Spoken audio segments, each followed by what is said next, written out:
कहानी का नाम है अमेरिका मुझे क्यों पसंद नहीं है और इसके लेखक हैं हरी जोशी।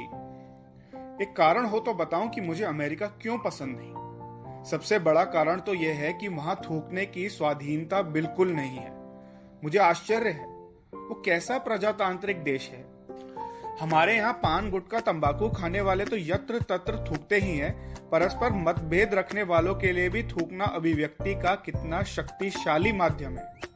थूक लेने के बाद मन को कितनी शांति मिलती है, व्यक्ति स्वस्थ हो जाता है। सभी राजनीतिक दल जानते हैं विरोधी दलों पर थूकना प्रजातांत्रिक अधिकारों के अंतर्गत आता है। अमेरिकी नासमझ इस छोटी सी बात को क्या जाने। बंकर में छुपे हुए सद्दाम हुसैन को भी जब पहली बार अमेरिकी सैनिकों ने इराक में पकड़ा था तो उसने भी मात्र थूक कर गुस्से को अभिव्यक्ति दी थी। मात्र थूक देना भी अर्थ रखता है। किसी के ऊपर थूकने से पहले देखें, क्या इस पुनीत कार्य के लिए सही व्यक्ति को ही हम चुन रहे हैं। उस पर थूकना है, उसे दिखाकर थूकना है या मात्र थू कहना है। देखते ही थूके, फिर उसे देखें, नजारा मनोहारी हो सकता है। थूक देना भी एक प्रभावी शस्त्र है जिसका उपयोग बहुत सावधानी से करने की आवश्यकता है। गलत स्थान पर थूक देने से व्यक्ति पिट सकता है, इसलिए जहां थूके सोच समझकर थूके। गंभीरता पूर्वक विचार करें, क्या वही थूकना जरूरी है या इस युद्धोन्मुखी प्रक्रिया को टाला जा सकता है। मंत्रियों के आसपास अंगरक्षकों से अधिक थूक रक्षक होने चाहिए।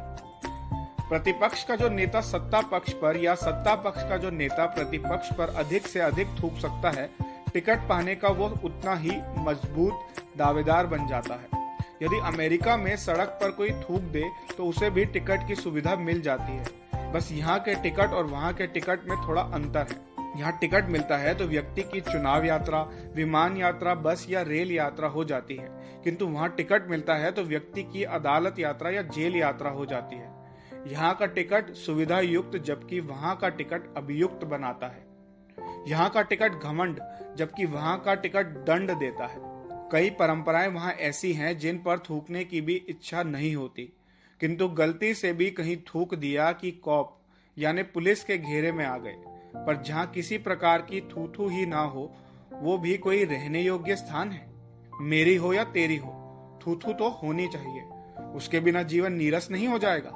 मेरे सीने में नहीं तो तेरे सीने में ही सही हो कहीं भी आग, लेकिन आग जलनी चाहिए। दुष्यंत कुमार ने भले ही ना सोचा होगा, किंतु इन पंक्तियों के पीछे थू कराने का ही आशय रहा होगा। बात का सार संक्षेप यह है कि जिस देश में हम थूक नहीं सकते, थू नहीं कर सकते, वहां रहने में क्या आनंद। राजा महाराजाओं के जमाने में पीका दान हुआ करते थे। इन दिनों समूचा हिंदुस्तान ही यहाँ के सुयोग्य नागरिकों के सहयोग से पीकदान बन चुका है। थूकने के मामले में अपना देश सचमुच स्वर्ग है। कहीं भी दिल खोलकर थूको, चाहे जिस पर थूको, जितना मर्जी में आए उतना थूको। बस उसके बाद वाली स्थिति से निपटने के लिए आर्थिक एवं राजनीतिक मजबूती हो।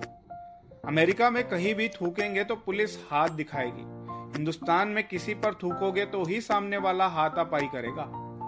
अमेरिका के अधिकांश मध्यम वर्गीय परिवार नाव रखते हैं। शनिवार, रविवार आदि छुट्टी के दिनों में ट्रॉली पर रखकर सुबह से ही पास की नदी या झील में डाल देते हैं। फिर दिन भर पानी के बीच सैर या मस्ती का आनंद लेते रहते हैं। पानी से खेलना वहाँ के लोगों का शौक है। वे क्या जाने, आग से खेलना यहाँ के लोगों की तो मजबूरी है। अब भले ही शौक बन गया है। यहाँ के लोग यदि पानी से खेलने लगे तो उनका पानी मर जाए, वे स्वयं भूखे मर जाएं।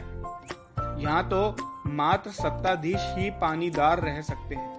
कर्णधारों ने तो समाज पर पानी फेर दिया और नागरिकों को लहरें गिनने के काम में लगा दिया।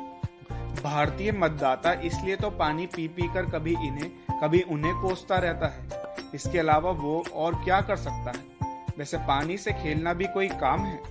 भारतीय बच्चे ही बरसात के दिनों में पानी में खेलते रहते हैं। जो काम यहाँ के बच्चे कर लेते हैं वो काम वहाँ के बड़े बूढ़े लोग करते हैं। ये पक्का है, वे आग से नहीं खेल सकते। इस तरह बच्चों जैसे काम करते हैं, इसलिए अमेरिका मुझे पसंद नहीं। वहां बच्चों के स्कूल के पास वाली सड़क से 15 मील प्रति घंटे से अधिक की गति से किसी वाहन के निकलते ही वाहन चालक को टिकट थमा दिया जाता है। सड़क पर किसी का पांव भी आ जाए तो कार वाला 50 फुट दूर कार खड़ी कर देता है। यहाँ तो कोई बच्चा या बूढ़ा बीच में गलती से आ जाए तो 70-80 मील प्रति घंटे की गति से कुचलते हुए भाग जाने की स्वाधीनता है। बच्चे या बूढ़े ने सड़क का नियम क्यों तोड़ा? भारतीय प्रजातंत्र पद्धति में मटर गश्ती या अपराध करने की जो स्वतंत्रता है वैसी अमेरिका में कहा। इसलिए अमेरिका मुझे पसंद नहीं। वह हॉर्न बजाने ही गाली देना माना जाता है। व्यस्त सड़कों पर घंटों यात्रा कर लीजिए, हॉर्न की एक भी आवाज सुनने को नहीं मिलेगी। यदि दो कारें समानांतर दौड़ रही हैं और किसी एक ने दूसरे को ओवरटेक करने यानी आगे जाने के लिए रास्ता दे दिया है तो दूसरा व्यक्ति पहले को थैंक्स कहता ही है।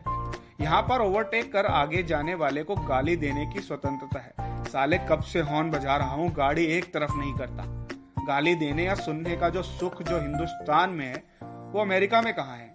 इसलिए अमेरिका मुझे पसंद नहीं। प्रातः भ्रमण पर वहां निकल जाएं, परिचित हो या अपरिचित, पुरुष हो या महिला, हेलो हाय करते हुए हाथ हिलाकर अभिवादन अवश्य करते हैं। हिंदुस्तान के अभिजात वर्ग के दबदबे का वहां अभाव है। यहाँ छोटा आदमी ही बड़े को नमस्कार करता है और सभी स्वयं को बड़ा ही मानते हैं। अतः कोई किसी को क्यों नमस्कार करे? हेलो हाय करने के आदि इन छोटे लोगों की बात क्या करना? इसलिए अमेरिका मुझे पसंद नहीं। वहाँ लेखक द्वारा पुस्तक भेंट करने की प्रथा नहीं है। लोग किताबें खरीद कर पढ़ते हैं। हिंदुस्तान में लेखक से आशा की जाती है कि वो पुस्तक भेंट में देगा, बाद में पुस्तक भी अनपढ़ी रह जाएगी। कई पाठकों को पढ़ने का तो बहुत शौक होता है, बशर्ते कोई किताब भेंट कर दे। वहाँ की राष्ट्रीय या अंतर्राष्ट्रीय उड़ानों में कहीं जाइए, वे लोग पुस्तक पढ़ते हुए या लैपटॉप पर काम करते हुए ही देखे जाते हैं, अपने में मगन रहते हैं। असल में निंदा स्तुति करने की ना उनकी आदत है ना अनुभव है। अतः क्या समझे उसका मजा?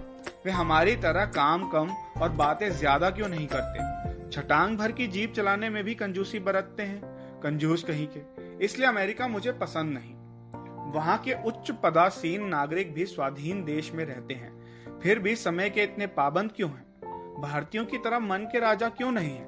हमारे लोग प्रतिनिधि बनते ही फिर वो चाहे जनता के हो या कर्मचारियों के, हर कार्य विलंब से करना शुरू कर देते हैं। देरी से आने से उनकी धाक जम जाती है कि अब वो बहुत व्यस्त हो गए हैं। काम पर कभी भी आने कभी भी चले जाने की स्वाधीनता वहां नहीं है। इसलिए अमेरिका मुझे पसंद नहीं। अमेरिका में बस में बैठने के लिए, सामान खरीदने के लिए हर जगह लाइन में लगना पड़ता है। धक्का मुक्की करने की ना कोई मानसिकता है ना ही आवश्यकता। किंतु जो मजा सामने वाले को पटक कर उसे धूल चटाकर बिना लाइन में लगे या सबसे बाद में लगकर सबसे पहले सामान लेने में है, वैसा मजा अमेरिका में कहाँ?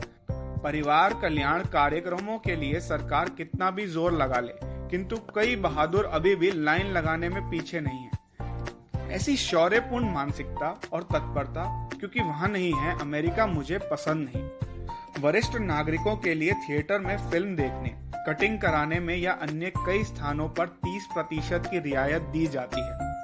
वहाँ सीनियर सिटीजन की हजामत $10 में बन जाती है, जबकि अन्य लोगों की $15 में। स्पष्ट है, उन लोगों को सही तरीके से हजामत करने का तरीका भारतीयों से सीखना चाहिए। यहाँ तो चारों ओर हजामत करने का लक्ष्य लिए विशेषज्ञ खड़े ही रहते हैं। यहाँ सिर्फ बाल कटवाने में ही नहीं, प्रत्येक उपकरण या सामान खरीदने में दुकानदारों द्वारा हजामत कर दी जाती है, क्योंकि उन लोगों ने भारतीयों से सही तरीके से हजामत करने के गुर नहीं सीखे। इसलिए अमेरिका मुझे पसंद नहीं। अमेरिका में अपंगों, अस्वस्थ जनों, बुजुर्गों के लिए विशेष सहानुभूतिपूर्ण व्यवहार देखा जाता है। बसों में चढ़ने, बैठने, उतरने के लिए उनके लिए विशेष व्यवस्था रहती है। वहाँ फ्रिज, सोफा, वॉशिंग मशीन बार बार रिपेयर नहीं कराए जाकर कचरे के स्थान पर फेंक दिए जाते हैं, जो चाहे मुफ्त में ले जाए। वहाँ मनुष्य के ही नहीं, कुत्ते बिल्लियों के भी अस्पताल और डॉक्टर होते हैं, जहाँ अच्छा इलाज किया जाता है। वहाँ आदमी की जिंदगी सबसे मूल्यवान मानी जाती है, जिसे बचाया जाता है। भारतवर्ष में फ्रिज, सोफा, वॉशिंग मशीन बार बार रिपेयर कराए जाते हैं। ये वस्तुएं कीमती मानी जाती हैं, किंतु मनुष्य को प्राय कुत्ते बिल्ली की मौत मरने के लिए छोड़ दिया जाता है। माँ बाप और अपंगों को जो चाहे मुफ्त में ले जाए, देख रेख करे। बच्चे प्रगति कर रहे हैं। वहाँ रोगियों का इलाज पहले किया जाता है, फीस बाद में ली जाती है। यहाँ रोगियों की थोड़ी सी शल्य चिकित्सा करके उनके घर वालों को मनमानी फीस बताई जाती है। फिर कहा जाता है पहले फीस जमा कर दें ताकि आगे बढ़ा जाए, अन्यथा रोगी को अन्यत्र ले जाएं। अमेरिका ने ऐसी प्रगति नहीं की। इसलिए अमेरिका मुझे पसंद नहीं। दोस्तों, अगर कहानी पसंद आई हो तो लाइक करें और चैनल को सब्सक्राइब करें। कहानी सुनकर अगर आप कोई भी प्रतिक्रिया देना चाहते हैं तो कमेंट सेक्शन में अपने व्यूज जरूर दें। धन्यवाद। कहानी